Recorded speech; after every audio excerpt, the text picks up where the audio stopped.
Hey everybody, welcome to the Patty G Show. I am here with Corey, the superintendent of BREC. We're going to be talking about our shared love of accounting, entrepreneurship, and also his status as a superintendent for 10 years now within BREC and within We're not the superintendent for 10 years, a member of BREC for 10 years. Correct. Working with BREC for 10 years. Superintendent for almost 4. Almost 4 years. Yes. So we're going to get into all of that and what BREC does. But before we do that, I want to give a big, wonderful shout out to the amazing sponsors that make this show possible each and every week. Government Taco, Falaya Real Estate, Horizon Financial Group, Mercedes-Benz of Baton Rouge, and newly appointed Lake Men's Health Center with our Lady of the Lake Physicians Group. And without further ado, Corey, welcome to the show. Thanks for having me, Patty. Good to be here. Thank you for coming on such short notice. I know we booked this within 4 days or something, yes. So I appreciate your time and efforts to come out here, man. Thank you. Yes. Yeah, I think you're the first person to call on a Friday and get an appointment for a Tuesday, so congratulations on that. Over Labor Day weekend, too.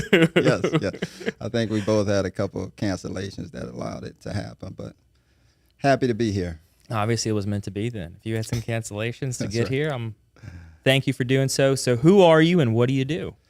So, yeah, Corey Wilson, married to Kay Wilson, daughter Naima Wilson, born and raised in New Orleans. Went to school all over the country, worked all over the country, and now I'm fortunate enough to be the 6th superintendent of the Recreation and Park Commission for the Parish of East Baton Rouge, better known as BREC. You see why we call it BREC now. It's a long name. I was about to say, how do we get to BREC? Because I read it's a lot more than just BREC. Yes. And so I've been very fortunate to start where I started in New Orleans and to be here in Baton Rouge. I'm living the dream. So.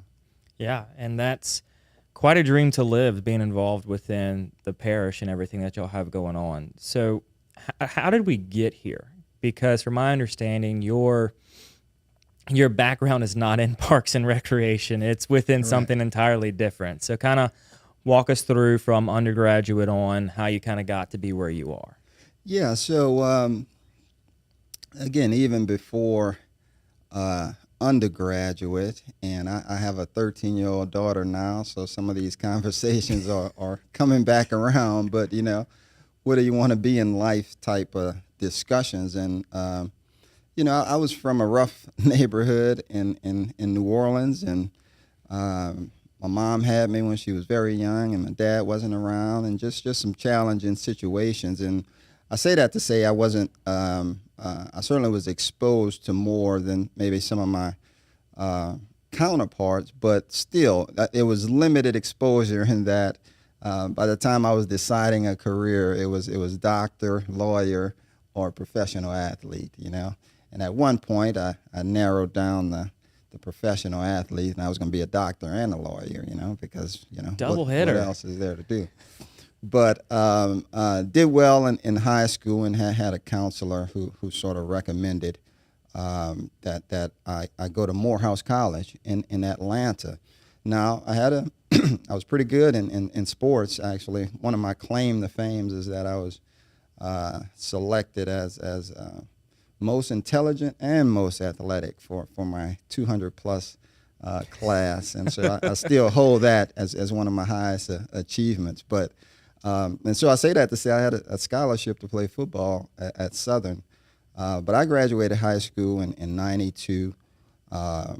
New Orleans was the murder capital of the world, and I was trying to escape that as much as possible, and Southern wasn't far enough for me. You wanted to get way outside of New Orleans. And so decided to go to Morehouse College in Atlanta, which was far, but also I had family there. A couple of my mom's brothers and sisters had moved there over the years. And so it was a good balance between getting away but still having family there. Now, while I was in high school, I did a little work at a medical library. In fact, LSU's Medical Center Library, I worked there.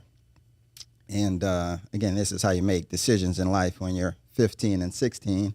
But as working in that library, and again, at this time, I want to be a doctor and a lawyer, and I remember working, and my job was simple, just putting books back on the shelf and those sort of things like that. But I distinctly remember thinking to myself, man, there are a lot of old guys in here that are still reading books. Like studying for exams? Yeah, and I'm like, Oh, man, gosh. if it takes that to be a doctor, maybe I don't want to be a doctor. Now, again, hindsight's 20/20, and I understand anybody, even lawyers and accountants, and regardless of how old you are, you have to stay on top of your craft, and that requires research and all sorts of things. And so, again, that was the mind of a 15, 16-year-old. But Right. that's what ultimately decided that I wanted to go to law school. And so even when I went to college, in fact, my freshman year major was English, because, lawyers is either English or political science or history, philosophy, or and so after my first year of English, I got the question, Corey, if you don't go straight to law school, what are you going to do with an English degree? It's a very valid question. Very, very valid question. And by this time, I'm 18 or 19, and so Right. still not fully developed. So, Well, yeah. and this is also, not to interrupt, just to give some reference of time, this is in the 90s, right? Yes. So there was no social media Yeah, or yeah. no internet blogs Correct, that you can use an English degree for. Whereas nowadays, a lot of people can get an English degree and yeah, do a bunch yes. of things. Absolutely. So just to put, again, a lens of perspective Yes. onto this decision. But again, as an attorney, writing and reading, all that stuff is very important. I enjoy reading and writing. And so English made sense at the time. But after my first year, my uncle, who helped raise me, asked that question. I said, great question. And so I had always done well in math. And it just so happened when I was at Morehouse College in Atlanta, I connected with everybody who was from New Orleans, right? You just sort of hover around people that you're familiar with, and You got to get away from home and then you find home right, there. right. And it just so happened that most of these guys were majoring in accounting. Again, I'm probably not the best way to make a decision, but had always done well in math, and so I knew accounting would afford me. It would answer that question: what do you do after college if you don't go straight to law school? I knew Right. accounting would provide a good opportunity, and so that's what happened. I was fortunate enough to do well in accounting, actually help some of my friends graduate who had started in accounting before I did. In fact, I finished as a top accounting senior when I graduated from Morehouse, and that afforded me the opportunity to work at Ernst & Young. It was one of the big six back in '96. That's a prestigious job to get. They don't just Yes. give those out. Right. Like that is, Yes. congrats to you. Big Six accounting firm. I think it's maybe Big Three or Big Four now. All the consolidation that's taken place. And so worked as an accounting for a couple years, staff accountant. Took the CPA exam at least once, maybe twice, and but not serious enough, because again, my plan was always It was to go to law law school, school. right. And so I, after 2 years, and that 2-year period, it's you either got to pass the CPA or you can't work for us anymore, kind of deal. But They gave you like a deadline? no, they didn't. But it's one of those unwritten rules when you're in okay. those major corporate firms like that. They don't say that out loud, but that's sort of a understood rule. But nonetheless, I was moving towards going to law school. I did my 2 years, year and a half of work experience, make me a better candidate for law school. And so I applied to look every law school under the sun, because again, my objective was just to go to law school. So I applied everywhere from Southern to the top law schools in the country, Tulane and Loyola and Texas and Virginia and USC and everywhere you can imagine. And also while I was in school doing my business degree, business administration, focus in accounting, we had a session where we were practicing on writing thank you letters, right? I don't know if people still write thank you letters, but in college it was They taught you how to do it. It was a great exercise, and it actually, as part of that exercise, we had to write thank you letters to a group of business guys who came to talk to us. One of the guys responded to my letter and said, let's do lunch and let's keep in touch. Turns out he went to Harvard Law School, and he strongly encouraged that I apply to Harvard along with all the other schools that I was applying to, never intended to apply to Harvard or Yale or anything like that, but he strongly encouraged. I applied. He wrote a letter of recommendation. I had a couple other letters of recommendation.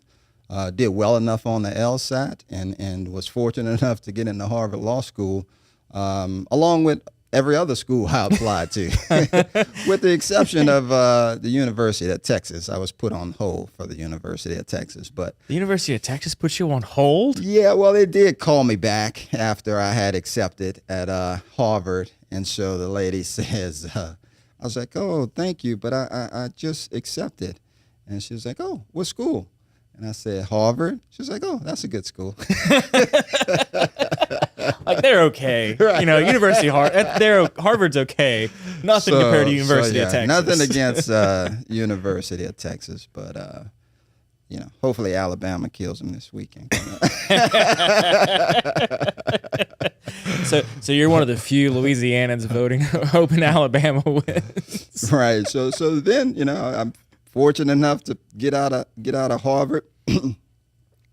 At the time, either the decisions is corporate law or pretty much government law. Go work for a judge and prosecutor and work that angle, or go work for a private firm was sort of the two options. And again, coming from humble backgrounds, realizing that I could get six figures right after graduating law school versus a $40,000 job as a criminal defense attorney, I made the decision to go corporate. And again, it was sort of based on that, the salary more than anything, and quickly found out that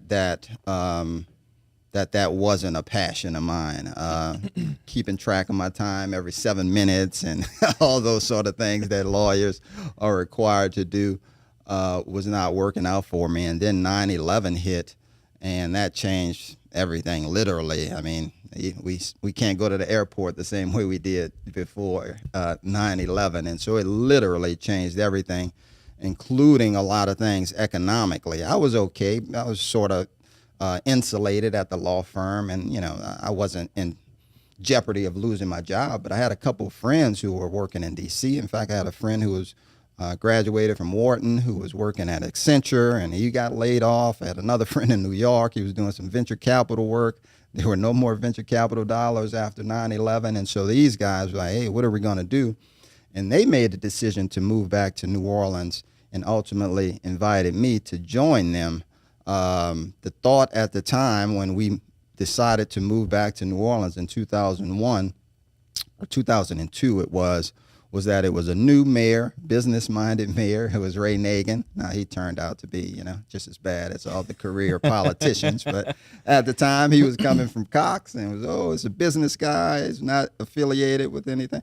And so we, again, based on his business and based on the fact that he had promoted small businesses, disadvantaged businesses. He wanted every contract to have 35%. And so we went back with the thought that and this was in 2002. Now, this will sound familiar to you because I think this is how your podcast started.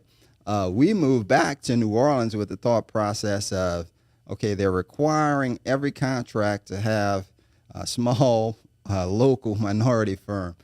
Who better than us? We're from here. We're smart guys. We have experience other places, but we're from here. And so that worked successfully for 10 years.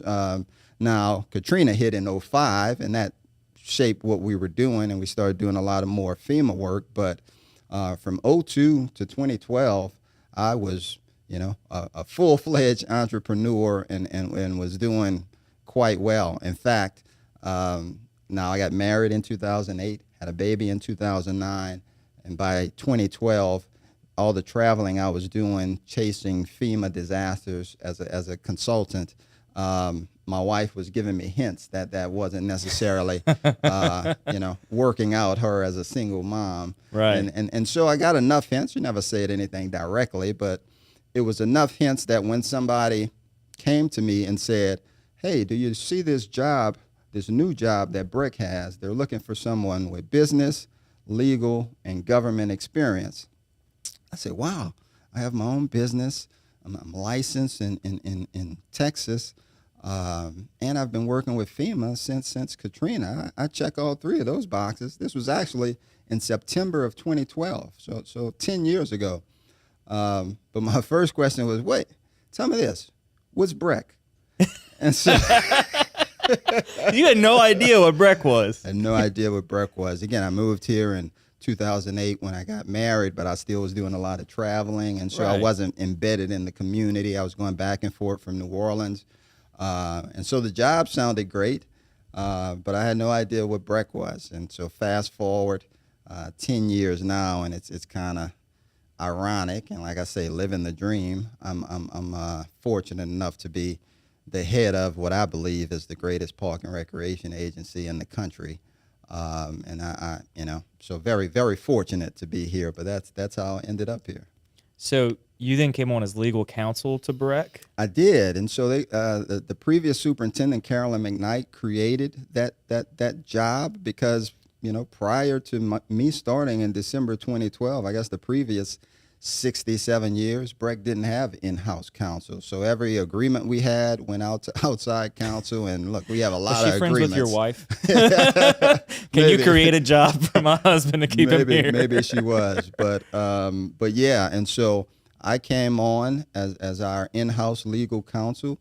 I also had the opportunity to supervise our human resources and finance and communication and IT departments. We created an internal audit department, and so I joked all the time about how I had two jobs, chief administrative officer and in-house legal counsel, but it was only getting paid for one.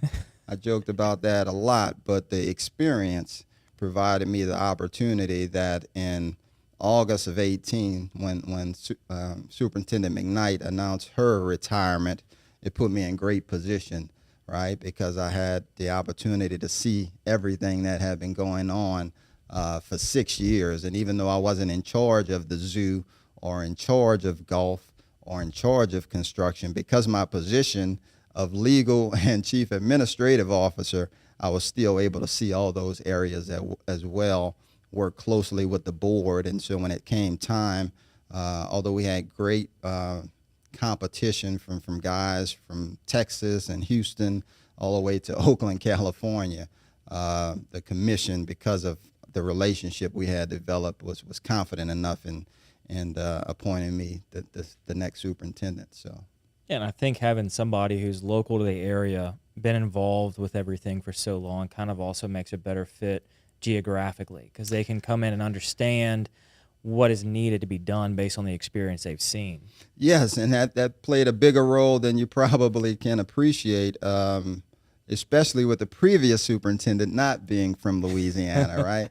And so although I'm from New Orleans, I was given a little more grace because I am from South Louisiana, and I'm not, and so I am from within the state, and that does. Well, within an hour and a half, we welcome you. Yes. I appreciate that. That has helped me out, and certainly in my tenure. Yep. Yeah, and that's, I mean, when you look at anything, somebody being from this part of this state or part of the country, they understand a little bit differently. My dad always told me a story about a contractor he was working with, and they were saying, well, why are all the water lines, 12 to 15 inches below the ground? Like, what happens during the wintertime? Don't they freeze? My dad was like, where are you from? Right, We're from Michigan, or we're from New York or something. He goes, yeah, no, it doesn't get that cold down here. We had to put a moisture barrier for the water, for the water table. It's so different. When you live it, you experience it every day in your normal course of action, that being involved in it professionally, it's just so much easier gels. And I'm sure once you're able to step into that role, you were like, okay, I already know everything and know how it all works. Let's put the foot down and let's get going. Yeah, look, I've had the chance to live in Atlanta and Houston and Boston, and several other places for 6 months at a time, thanks to some of my consulting work. But yeah, there are unique differences here that can only be appreciated if you live here. And so that certainly helps advance a lot of conversations a lot quicker than if I wasn't here. And so look, I'm again still not from Baton Rouge, so I'm still learning a lot. But I know South Louisiana. Yeah. I know what Yeah. I know crawfish. I know football. I know our priorities. You know what I mean? In that order, right? Yes. So what, I mean, for when people think of BREC, they think of a variety of things. But what would you describe BREC as? Yeah, BREC is we're the organization that provides opportunities for you to live your best life. And that's the first time I've ever described it that way. But when thinking about the importance of what we do, they oftentimes say, well, you're not more important than a doctor or a fireman will go and save a life, or police will save a life. And so my follow-up to that is, those folks are saving lives, but then we give you something to do with your life, right? Once you've been saved, you can't be getting saved all the time. We don't want you just sitting on your sofa, right? Right. And so, we provide those opportunities. And look, people have to voluntarily select what we offer. It's not like the police, there's only one phone number, you call 911.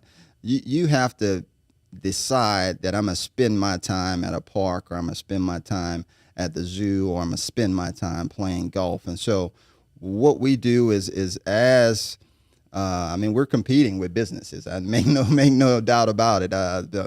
Movie theaters are trying to get you to come to the movies, and we're trying to get you to come to Liberty Lagoon. And so there's certainly a business aspect there in terms of the work that we do. But yeah, that's at the core of what we do is provide people opportunities to live their best life, and not just from an entertainment perspective, but the pandemic showed us that getting outside and being active is an essential part of sometimes the only thing that you can do. Yes. And that was allowed, right up there with going and get food and going and get medicine. You were allowed to get outside and get activity because, quite frankly, it's the equivalent of good food and medicine, because it determines the health of your life. And so you don't just want a life. You want a healthy life. You want a full life of experiences and enjoyment, and that's what BREC provides. I'm not going to lie. During the pandemic and the shutdown, I was one of those people that was walking the golf courses that BREC has. Okay. Walked Webb many a times during the pandemic, walked Santa Maria many a times, because that was available, right? Y'all opened the courses up and said you can walk for free. Right. Well, we didn't say that, but we didn't stop anyone. I was about to say, no one told us we couldn't. I even looked around like, is this okay? I did get a couple calls saying, hey, I'm out here. Is it okay? But I mean, I think at Webb, y'all had opened the gates, right? Y'all had opened the gates for each time. It was absolutely a conscious decision by us, because we had to close in order to retrofit a lot of things. We had to do the plexiglass and all we had to set up stuff outside because it was safer outside. And so we did have to close operations for about 4 to 6 weeks. But while we were doing it, we still had to take care of the course, right? We still had to cut the grass and cut the greens and mow the lawn and all those sort of things. And so, we weren't, and again, it was an essential activity to get out there. The governor's telling you to get outside, and we couldn't say, no, get off the golf course. That just wasn't going to stay off my lawn, right? And so, it didn't make sense for us. But it shows you the assets that we have, that the community has, right? I mean, it's the taxpayers' dollars. It's their golf course. Who am I to close it when the governor says get out and be out? Now, we did have conversations directly with the governor about, hey, we don't see golf courses anywhere on this list. Is that something we're allowed to keep open? And he encouraged us to keep them open. So that was great. Yeah, and I think ultimately I was actually just having a conversation with a buddy of mine about this a couple of weeks ago. Like last week, I think it was. We were playing Santa Maria, and we noticed the uptick in the usage of the courses from COVID. Yes. And again, I don't know if that in part convinced a lot more people to find an outdoor hobby. Yes. Or the fact that they were able to go play so much without what they thought was a burdensome fee, and then they're like, oh wait, no, this isn't actually that bad. Right. They started to love it so much that now, even after COVID, it's, well, we're going to go out there every single week, or we're going to go out there so often, and people realized they could fit that into their life more, and more importantly, how enjoyable it was. Yes, enjoyable and important. Again, one of the things we say is either you take your medicine now by getting outside and being active, or you take it later when you're 60 years old and you have to take medicine for this and medicine for that because you weren't as active. Now some of that stuff is DNA, so we don't want to criticize folks who are taking medicine and those sort of things, but we do encourage people to be active. And in fact, funny story, I just had a conversation with my golf director in the bathroom earlier today. Hey, the best conversations happen in the bathrooms. And because we are at the beginning of a month, and I'm always curious, how did we do last month? And again, we've been on a historic run, literally a historic run, the highest amount of activity we've seen at our golf courses in BREC's history has happened since 2020. 2020 was a record year. 21 was even better than 20, and 22 is showing to be better than 21. And so he and I were like, is this the new norm? And to your point, I think it is. I think that we have acquired new players, and some of the old players are playing more often. And I think we've also received some traffic from other courses that have either had to shut down or aren't able to maintain themselves. And so, yeah, we've been fortunate, but that continues to be a good source of people to get outside and be active. And, doesn't hurt that they pay us a few dollars to do it. That helps sustain everything else that we're doing. yeah, and I think those paid avenues within BREC, because not everything is paid. Right. For example, the Goodwood Park that is there. Right. That is something that I'm able to walk to. Yes. And you don't realize how walkable these parks are within certain parts of Baton Rouge. That is, you don't have to get in a car and drive and load up all your kids. We, with the help of some crosswalks, we're now able to push my son in a stroller and cross the street and walk to the park perfectly fine on sidewalks, and then have fun with him outside and swings and everything of that nature. And using those free amenities, we kind of take it for granted almost. Whenever we go to stuff where we got to pay, we're like, wait, we got to pay? And it's like, well, I get everything else for free, I guess. I guess it's okay if we have to pay for this to help sustain that and even do it better. Because those require a whole lot more upkeep on the golf course end than a park does, I'm sure.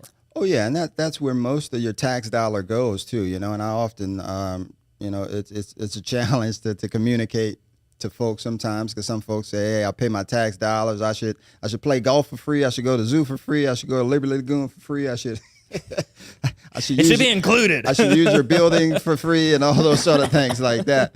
And what we try and share is that at the core things that we do, right? The design, the plan, the construction of a park. That's ultimately what we're about, and we would never charge for somebody to go to a park because you're paying for that with your tax dollars.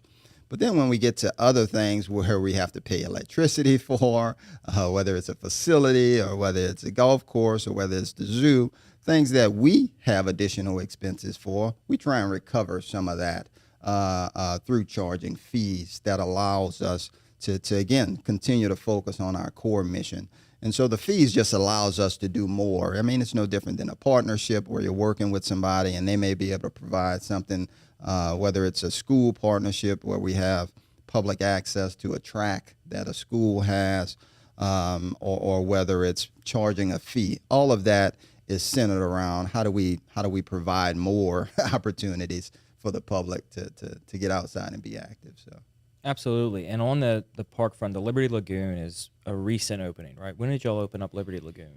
Liberty Lagoon probably opened up in 2008 or so. It's been over 10 years, maybe 2010 or so. But it's been open a while. But just like any other major attraction, every few years we have to bring something new there. I always, use the comparison about Disney, right? Disney has enough money to do anything they want in the world, but even Disney every 3 to 5 years is showing a new Batman ride or a new this ride, Superman ride or something like that. And that's part of just having a main attraction. You have to keep it fresh. And so we did recently expand the size of Liberty Lagoon. A few years ago, we added the surf simulation machine. It's the only place you can simulate surfing in Louisiana. We have it right here in Baton Rouge, and we have tournaments from all over the country that actually come and use that I didn't even know we facility. had that. Yes. I didn't even know that was a part of it. Yes. For a small additional fee, you can surf as much as you want at Liberty Lagoon. And sometimes, even when we don't open a park, we just open the surf simulator because it's a big hit and a big attraction, along with all the other big slides and stuff that we have. And so yeah, that's all of these assets we had are living things that need to be updated and refreshed, so that we keep them, because people want quality. They say, BREC, stop doing all this new stuff and let's take care of the stuff that we have. And so that's what we're doing at Liberty Lagoon and everywhere else in the parish in terms of improvements to the park system. So how many parks are there? And do you know off the top of your head first how many parks you'll have? Yes, we have 175 plus parks. The number moves every now and then. We're either acquiring or selling or something like that. So 175. Would you like me to name all 175? No, I'm good. I wanted to show the scale at which the parks that are available within the community. Right. I probably will stop at 20. So I'm glad you didn't ask me to do that. Gosh, I didn't realize it was that many. And look, we have 12, soon to be 13 community parks. You think about your Highland, your City Park, your Forest, your Perkins, North Sherwood, Anatee. Those are our community parks. And so Airline is going to be our 13th community parks, but you can just do the quick math on that. That leaves us with 150 plus neighborhood parks. And that's, prior to 2004, when we had the Imagine Your Parks plan and created these community parks, we were solely a neighborhood parks. And that's still at the heart of what we do. In fact, you talked about walking to Goodwood. It's our mission. One of our goals is to make sure that 100%, at least at a minimum in the city of Baton Rouge, we want 100% of those residents, all 225,000 or 250, I can't remember what the number is now. We want all of them to have that same access, to be able to walk to a park within 10 minutes or half a mile is what our plan is. And if it's not a full-scale park, it may be a school playground. We're working with the schools right now on joint use agreements.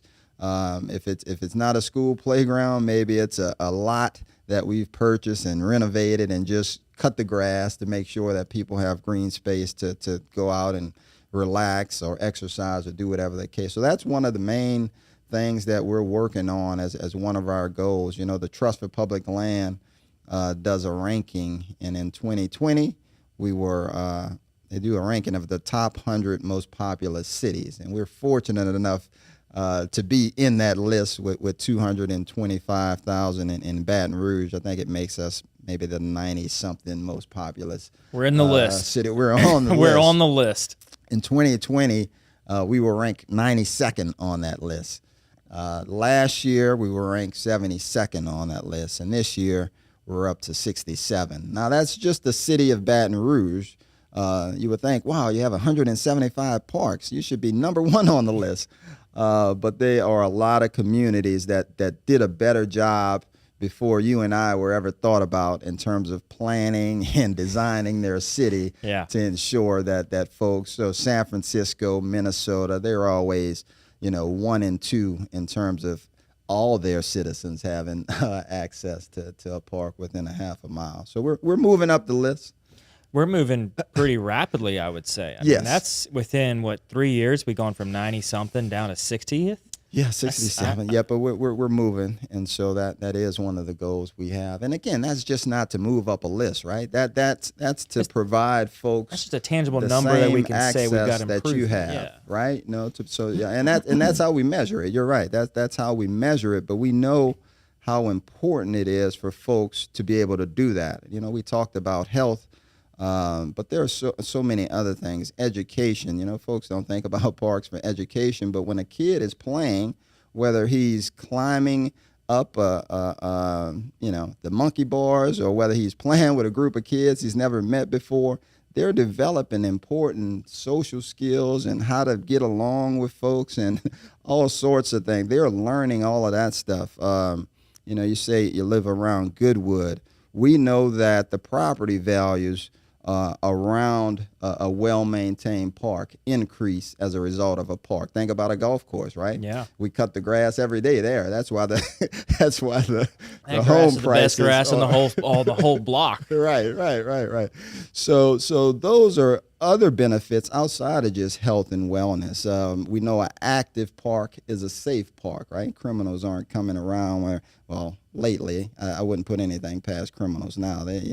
But typically, when there's an active park, criminals don't want to come there and do their business. Well, as if it's a poorly lit, dark place where nobody comes, then yeah, they'll probably take advantage of a place like that. So we try and understand all the benefits, environmental, right? We know that, we're in South Louisiana, it gets hot. We have so many trees that provide shade, so much green grass that, in 2016, our parks held almost 10 billion gallons of water. That's water that would otherwise be in your home or my home or your business or our businesses. And so, so many benefits that we want to provide that access to everybody. Absolutely. Yes, and I think yes. to go on a step further within the point of having everybody accessible parks is also having a conversation of, we don't like walkers in Baton Rouge. Like if you see a walker, you're like, why are you walking? It's like, it's almost taboo to walk in Baton Rouge. Where are you coming from or where are you going, right? Right, where are you coming from, where are you going? When we walked to the park frequently when we were training. I say training. We were training our infant to sit in a backpack carrier because we were going to go hiking later on that year. Okay. And we were those people walking on the side of the road with a backpack carrier, a kid in there, and hiking boots. I'm like, I know we're getting some funny looks because this is not the norm. It's not the norm for people to see you walking down the road in hiking boots and a backpack carrier. But it's like, how do we get that to be? No, we want to see more of that. We want to see a lot more people walking to get to their parks because you're getting your exercise in, you're being outdoors even longer, and it's getting more cars off the road potentially. Now we're talking about helping alleviate some traffic concerns that people have. Yeah, and so when we talk about, people having access, we want safe access, right? Because quite frankly, part of the reason, and we talked about how other cities, were able to plan a walkable city. We have areas in Baton Rouge where you may be, 2 blocks from a park, but there's an interstate that prevents you from getting there. You know what I mean? And so, how do we provide safe access? And recently we were fortunate to work with DOTD, city parish, several other stakeholders to pass. The mayor was very instrumental. The bike and pedestrian master plan. So we now have a master plan of connectivity. It's over 400 miles of trails in the entire parish. BREC is responsible for 200 plus miles off-road, and city parish is responsible for all, another 200 miles that are on roads in terms of striping and safe bike lanes. They actually just completed a great one on Hyacinth that connects to 2 of our off-road paths. And so that is a plan that's out there that will provide that connectivity. And sometimes when we talk about bike and pedestrian trails, people get the idea that we're talking about, jump on your $1,000 bike and put on your fancy Nike uniform and ride around. But oftentimes, in fact, that bike and pedestrian master plan was funded by the feds because Baton Rouge is one of the leader in vehicular homicides of pedestrians. And so we were able to get that funding to develop that plan, and we're actively working on implementing that plan. Now, most people probably don't realize it's between $500,000 to $1 million to build just 1 mile of trail. And so I just told you we have a plan for 1 mile. Yes. Holy smokes! You're right. Quick math. That's a lot of money to build all those miles. That's a lot of money. So we're we're looking under every rock and tapping on every door in terms of federal grants, partnerships, to be able to bring that plan to fruition. And I think having that is great, but then it's also, how do we get the public to know about it? Right. You know, how do we get them educated on what is happening, what BREC is doing? You know, you've got 100 and how many 170 parks? 175, yeah. And I mean, how long it takes to go into detail about where those parks are, where they're located, what amenities they have. That's a lot of information to get out to the public. Yes, it is. And look, we spend well over $1 million each year in marketing and advertisement. And one of the things that nags at us or bugs us the most is when somebody say, "Oh, I didn't know BREC did that." You know, it's like, well, there goes that $1 million. Could have built 2 miles worth of trails at that. No, but look, we understand there's a lot that we provide, and as I always tell the team, you know, we're not discriminatory or distinctive about who we receive tax dollars from, right? We don't ask any questions, right? We say if you own property, you have to pay taxes, regardless of your background, your race, your age. We don't care who you a landowner. We don't care what your interests are. We don't care your sexual orientation. We just want you. Now, and so the obligation is now on us to serve all those people, right? And so you think about 440,000 people in the parish, and we serve, you know, well over millions of people each year because we have people coming from outside the parish to participate in what we have. And all of them have all these diverse needs, you know, and how do we meet those needs, whether it's, you know, through partnerships or grants or providing the services ourselves, always trying to keep our thumb on the pulse of what people want to see with their tax dollars. We're constantly, and that's one of the secret sauces I think that we have, is that we're constantly engaging the community. In fact, we're working on a community engagement policy to even raise the level of our community engagement. Because I do believe that's the secret sauce of our success, to be able to say, what do you want to see? This is your money. You know, these are your tax dollars. Right. You know, we're just in a position to where we're, you know, taking care of it now. You know, 20 years from now, somebody else is going to be taking care of it. But now, and so what do you want to see? And we do that intentionally. And when people provide us the feedback, we take that seriously. We try and deliver on it. And it's just a cycle that happens every 10 or so years where we, you know, ask the public to renew our taxes, but we try and uphold whatever promises we make. Right, and then being able to show them deliverables. So, Yeah. hey, this is what we've done. Oh, yeah. You may not know it, but here's everything we've done. Right. And then we're still continuing to do more things. Yes. You know, so what is like the landscape look like for the rest of the year of upcoming projects y'all have? Well, there's so many exciting things to go on. You know, it's a great time to be in Baton Rouge, I tell you. The City Park or the University Lakes project is a transformative project that's going to be unique to this entire, you know, we talk about Baton Rouge, but certainly the Southeast and maybe even the country. You know, LSU is one of the few universities that has a lake system right on its campus. And so to be able to do the work that started in the 80s, but that stopped because, you know, they didn't have enough funding, or they didn't realize how hard it was going to be, or whatever the case may be, to now have the funding to do that, to see that work already underway. You know, at a minimum, worst case scenario, we're going to have 5 lakes that are 8 feet deep that have, you know, great fishing opportunities and kayaking and paddle boats. I mean, that's the worst case scenario. Best case scenario, we're going to have this wonderful bridge at May Street, where both University Lake is connecting with City Park Lake, and a lot of other safe walking bike paths around City Park. And so we're happy about that project, very excited. On the south part of town, Airline Highway, it's going to be our 13th community park.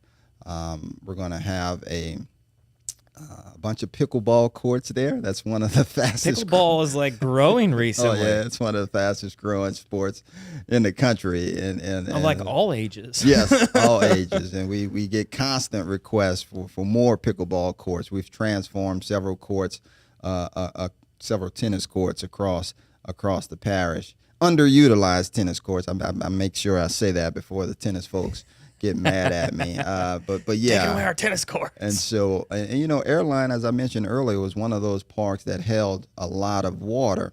But we don't shy away from that. Again, we welcome the water because we know that's less water in houses and businesses. And so Airline is going to give us the opportunity to really show off how a park system manages water, how we can use it for recreational amenities, and how we can take on more water, release it slowly so it's not disturbing another community, and those sort of things like that. So we're excited about what's happening out at Airline. And again, Airline is going to be a community park. So think big playground, think splash pad, think ball fields, think of a park that you can spend the entire day at, as opposed to your neighborhood park. So what is the difference between a neighborhood and a community park? neighborhood park is typically your Goodwood, and just has maybe a little walking trail, may have some swings, and may have some playground equipment, but it's typically not going to have multiple ball fields. It's not going to have a lake. It's not going to have a splash pad. It's not going to have a recreation center. Those are our community parks. Perkins Road, right? Perkins Road has a skate park and a football stadium and all sorts of amenities there. So community parks are typically larger and serve a larger, when we created them in 2000, in the late 2000s, 4, 5, 6, 7, and 8 is when most of them were developed. It was about a 10-minute drive. And so we made sure that the entire parish was covered by a 10-minute drive. And so that's how those sort of came to fruition. And that's the distinction we make between a neighborhood park and a community park. And on the north side of town, we talked about City Park and in Mid-City. We talked about Airline. And on the north side of town is probably where we have the most activity going right now. Greenwood Community Park, our largest community park, 660 acres. Has 100 acres. That's huge. Yes, it is. That's massive. Yes, it has 100 of those acres are dedicated to the zoo. That we're great new amenities coming to the zoo. Probably another 50, 60, 70 of those acres for J.S. Clark Golf Court that we're improving. $2 million to improve a 9-hole golf course out at Greenwood Community Park. And then the park itself, we're doing a lot of great things there. So the zoo's going to have all these new exhibits, underwater viewing for the hippos, giraffe feeding exhibit. You'll be able to take your kid to the zoo and spend $5 on a piece of lettuce to feed the giraffe. And if you've never done that before, bring a lot of money, because the kids never get tired of feeding the giraffe, and the giraffes never get tired of eating. So we're excited about bringing that to Baton Rouge as well. And the zoo's going to have a brand new building right in the middle of Greenwood Park, and so no longer will people be coming down that 2-lane Thomas Road to get to the zoo. Instead, they'll continue down Highway 19, make a right into Greenwood Park, and then have the opportunity to either go to the park or the zoo. So that's over $50 million of improvements that's going on at Greenwood Community Park. And so those are just a few of the exciting things that are happening around the parish, but those are some of the ones I'm most excited about. Yeah, no, those are incredible projects that I'm excited to see come to fruition. Yes. I got a 10-month-old, and so him being able to grow up with all these different great things happening in the parish, I'm excited for that, man. Oh yes. As I mentioned, it's a great opportunity to be in Baton Rouge, and as a recovering entrepreneur myself, again, I was fortunate enough to do it for 10 years. But one of the things that has shaped me was told to me right when I was 18, and I had my uncle who was fortunate, who was my, I didn't have my dad around. My uncle sort of raised me, for lack of a better term. But as I was, leaving New Orleans for the first time and going to Atlanta, if you're from Baton Rouge, just like you're from New Orleans, you see people leaving all the time. Call it the brain drain, and again, it's part of the reason I came back. But my uncle said, son, there's nothing different about Atlanta or Austin or anything. It's like, they have businesses, they have tax dollars, they have, the public and the schools. It's like the only difference, that there's people there doing the work, that there are people there that are doing the work to make sure that their cities thrive. So he's like, so you can go there and, piggyback off of somebody else's work, or you can stay here and do the work, I still believe South Louisiana is the best place in the world. I've traveled quite extensively, and there's no better place than this part of the country. And so, I'm committed to making, doing the work, working with other leaders. That's what I see in other communities where leaders come together, like City Park. I mean, it's a great example of the mayor, the governor, the Park and Rec, LSU superintendent, all coming together and saying this is important enough for our community to have. And we need to have more of that where whether it's, city council or school board or whatever the case may be, working together to provide the best for our community. That's the distinction that we see in these other cities that we try and emulate. Like there's something special going on at these cities. They've decided to determine the priorities and work together. And I think we have the opportunity to do that here.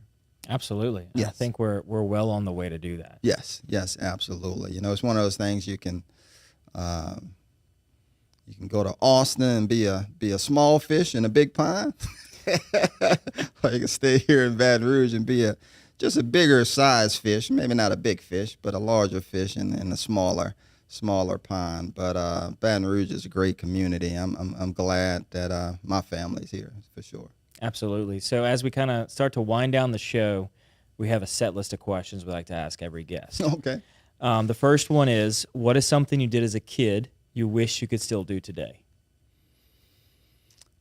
I wish that I could play and watch sports as much as I did as a kid. With the football season starting, me and my friends were just sort of laughing about how we used to know all 53 people on all 32 NFL teams. I mean, that's a lot of people. You would know who the backup guard is and all those sort of things. Now it'd be a challenge for me to name the 32 starting quarterbacks in the NFL. You know what I mean? And so just don't get an opportunity. I mean, again, certainly watching sports, but playing sports, and I still try and remain active as possible. I played with ancient athletes for a couple years, and but not I don't get to do that as often as I would like. So that's the first thing that comes to mind. I'm sorry if that's a boring answer. No, that's not a boring answer at all. My gosh. I think everybody wishes we were a little bit more active right, than we right. were when we were younger. Yes, so no, by all means. Yes. So you've been all over the map in terms of business development and business experience. So, you've been an entrepreneur, you work with the recreational center, and you've worked at a big 6 accounting firm. Mm-hmm. So what are 3 lessons you've learned along the way throughout your career? Yeah, I would say a couple of lessons that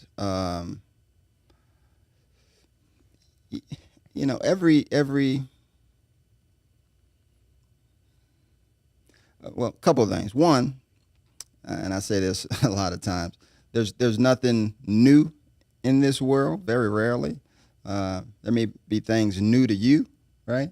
I talk about that with the team all the time. There's somebody who's sitting in this same situation who has gone through what I've gone through there's somebody out in the world who's gone through what I've gone through before, has experienced what I've experienced before. Now, again, we're all unique. Baton Rouge is different than Austin and New York and all those sort of things. And so even though I can, call up a counterpart and say, hey, have you ever dealt with this before?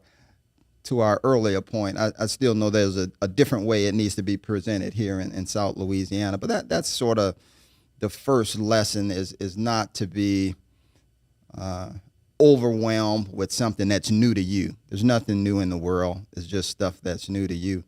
The other lessons I've learned is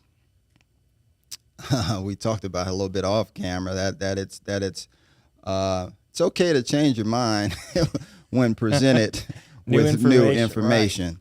Right. And I've learned that even at BREC, where I've potentially committed to something and then had to change my mind because there was new information presented.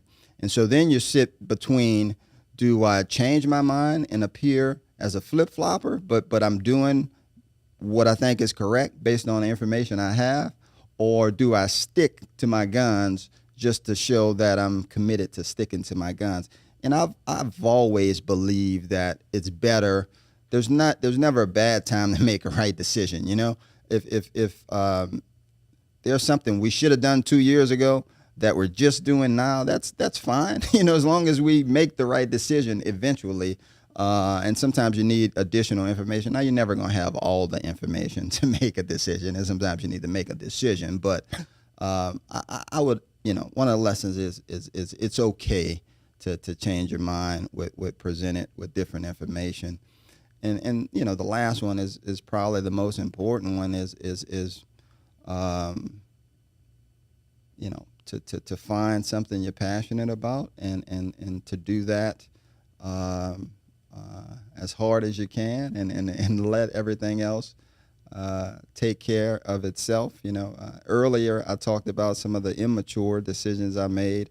And again, not bad decisions, but decisions based on, a 20 or 25-year-old brain.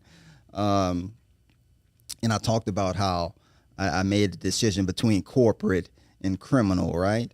And, Martin Luther King, who also went to Morehouse College with me, I'm about to murder this or beat this quote up quite a bit. But basically, find your passion and be the best at it. And so he has something about, whether it's a street sweeper, be the best street sweeper ever. And I talked about how corporate versus criminal and, corporate make the money and criminal. Well, and one of my idols growing up was Johnny Cochran, right? Johnny Cochran was criminal, right? But he was the best at it. And so everything else took care of itself in terms of finances and all those sort of things like that. And so, yeah, I would say find that thing that you love doing, and don't worry about what other people think. Don't worry about how much money you make. All that stuff will take care of itself. If you, and again, it's okay to do a bunch of stuff on your way to learning that passion, right? You got to learn what you want to do. Exactly. I mean, look, use me as an example, right?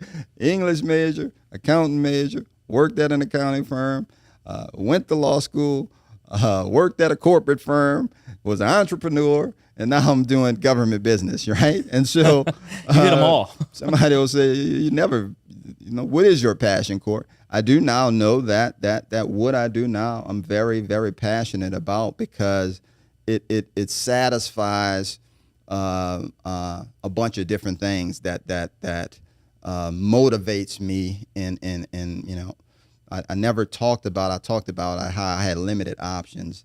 But part of the reason I decided to be a lawyer so I can help people.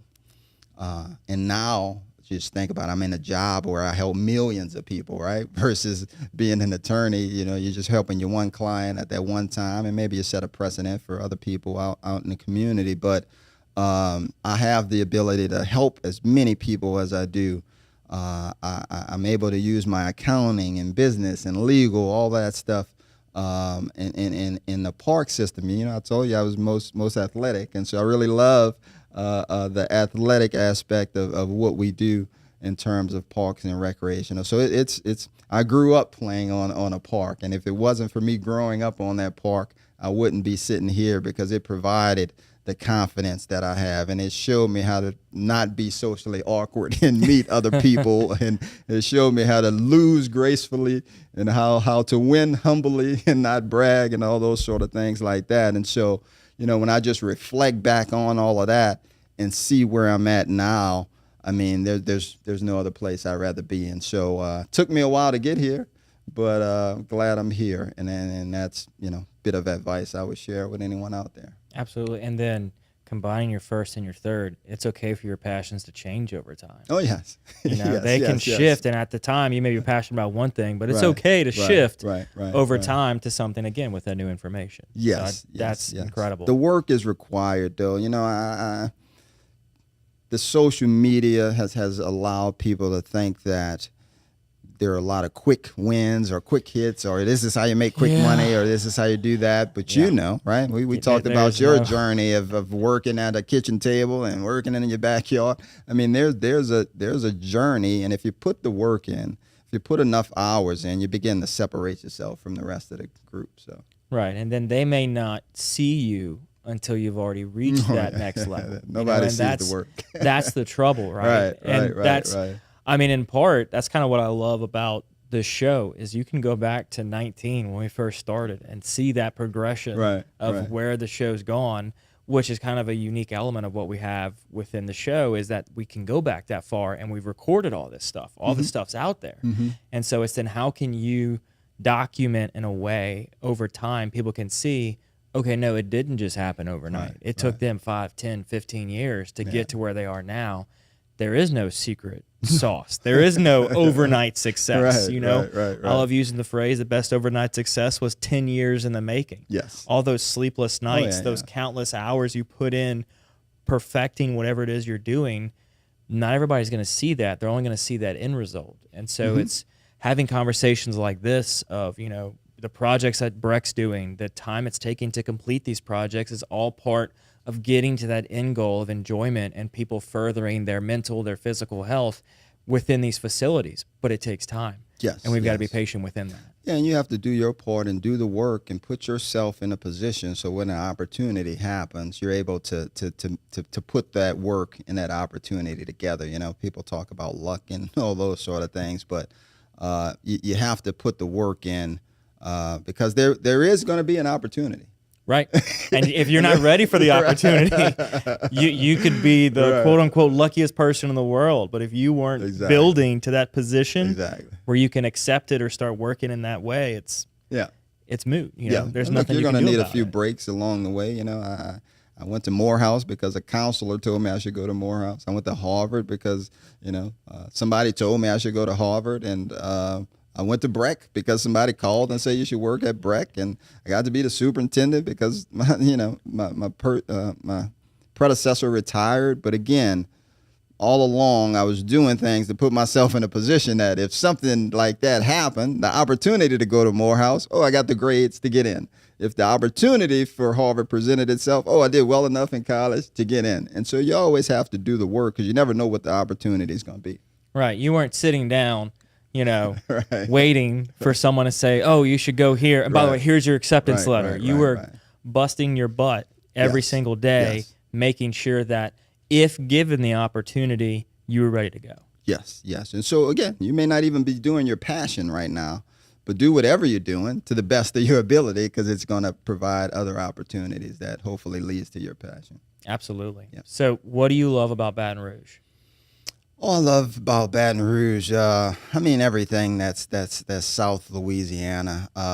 We don't take ourselves too seriously, but we don't allow other people to talk about us. So we're quick to defend. Yes, I love the fact that we love our hometown, but all the cultural things about everything from the food to the people. But it's the people that ultimately separate this part of the country from everywhere else.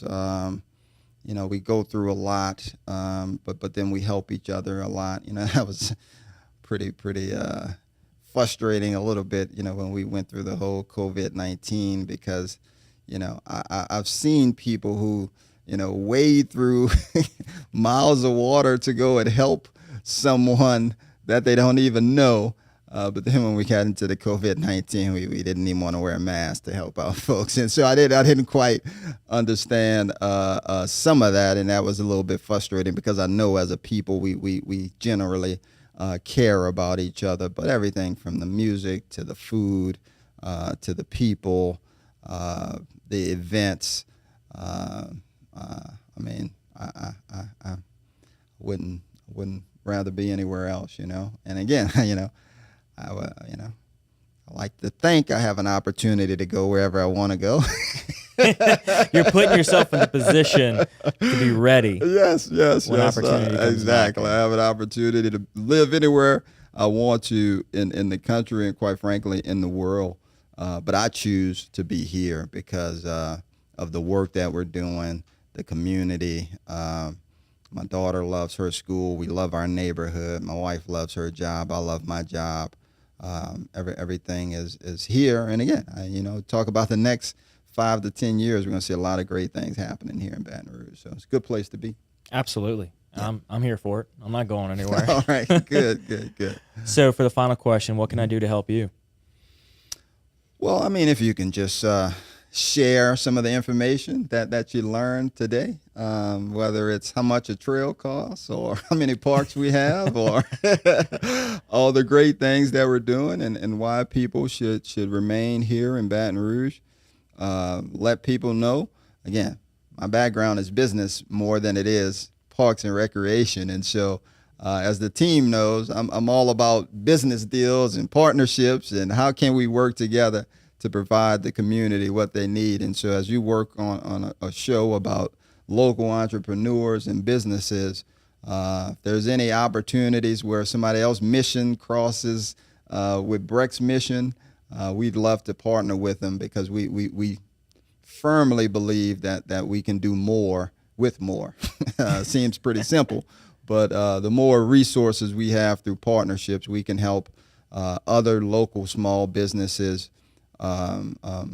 meet their goals in terms of what they're trying to do, while at the same time helping us achieve our goals. In fact, we just created a small business opportunity program last year, where we're intentionally, every contract that we put out, every agreement that we sign, we stop for a second and ask the question: is there a small, local, minority, women-owned, veteran-owned business that can do this work? And if it is, we want to know about them, because we want to spend our money as equitably as we receive it.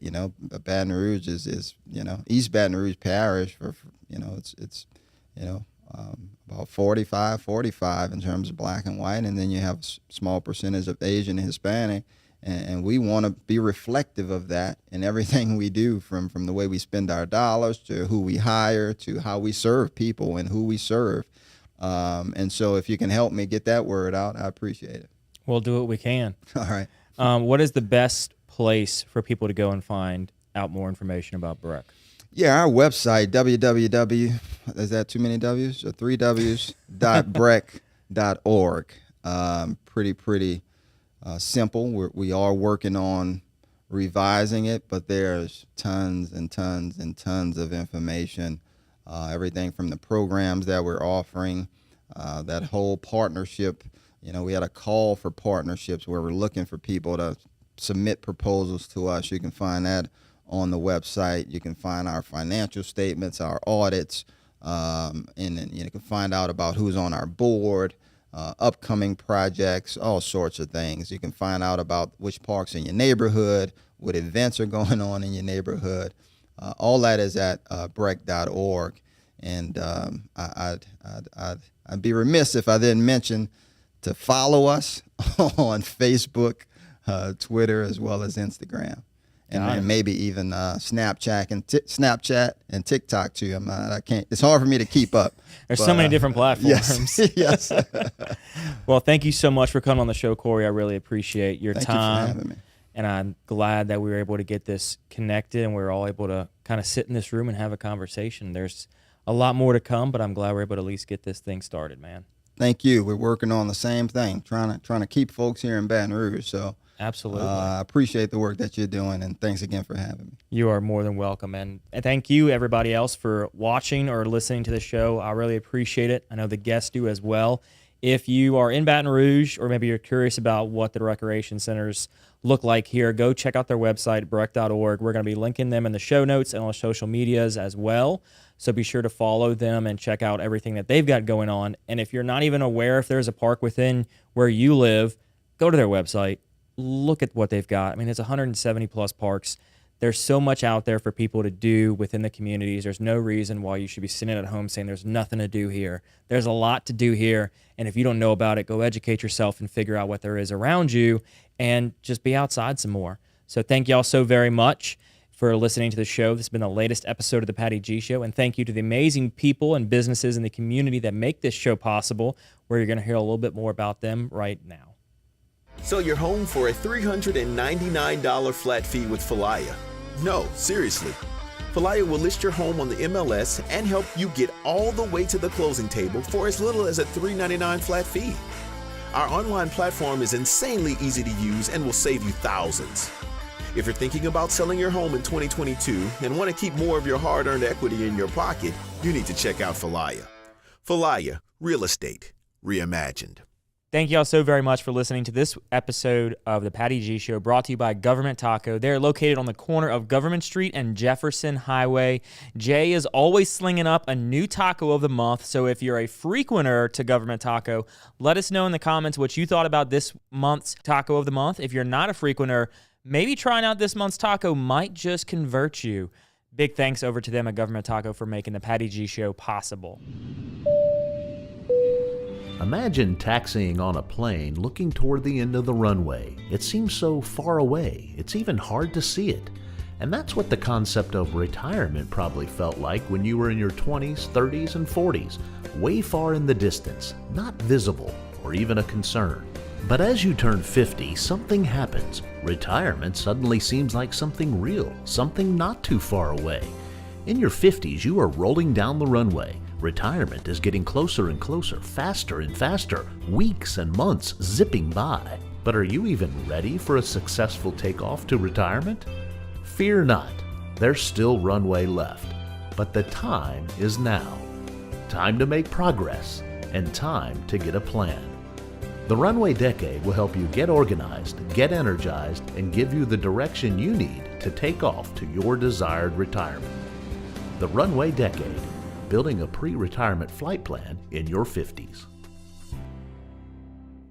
Thank you to Mercedes-Benz of Baton Rouge for making this show possible. Nick Pentis is a past guest. We love having him on.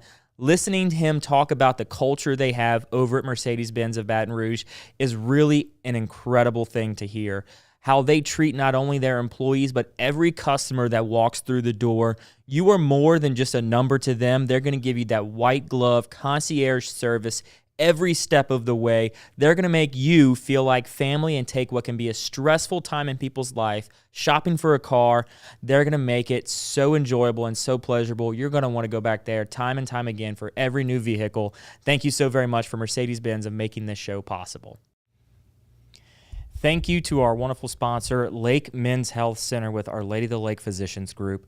Guys, I know it's tough to get out and go to the doctor. I know it's challenging to find time in our busy days, but I promise you, signing up to be a part of this group with Dr. Curtis Chastain and Dr. Tyler Boudreau, you won't regret it for several reasons, but most of those being the fact of the time it saves, where you're able to get in on the same day, get that appointment done, and spend that time you need to talk with them about what your health goals and concerns are, as well as ensuring that the financial investments you have, you will be able to live out and see those come to fruition. So if you're an investing guy, you know all about and planning for the future and investing in the future. There's no other more important thing to invest in than your health. Make sure you go check them out, Our Lady of the Lake Physicians Group Men's Health Center, and tell them Patty G sent you.